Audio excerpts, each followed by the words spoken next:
لا الہ الا اللہ محمد رسول اللہ اشہد اللہ الہ الا اللہ و اشہد ان محمدا عبدہ و رسولہ ملونگ ndimozi Allah Muhammad ditumiki wamaliza wamulungu.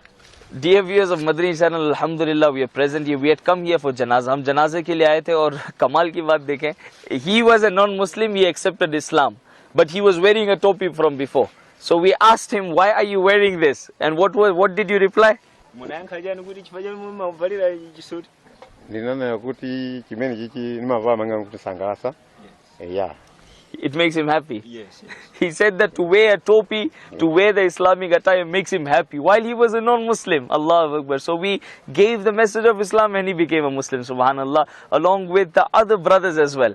MashaAllah Azza wa Jal. May Allah subhanahu wa ta'ala keep them firm on Islam. Allah ta'ala इनको इस्लाम पर इस्तिकामत अता फरमाए, हम सबको दीन इस्लाम पर इस्तिकामत अता फरमाए. इन्होंने कहा मुझे टोपी पहनना पसंद है, मुसलमान पहनते हैं तो मुझे खुशी होती है कि मैं उन जैसा लिबास पहनूं. दावत दी तो फौरन इन्होंने कलमा पढ़ा, इस्लाम कबूल कर लिया और इनके साथ बकिया ने भी माशाअल्लाह इस्लाम कबूल कर लिया. अल्लाह ताला हम सबको इस्तिकामत अता फरमाए.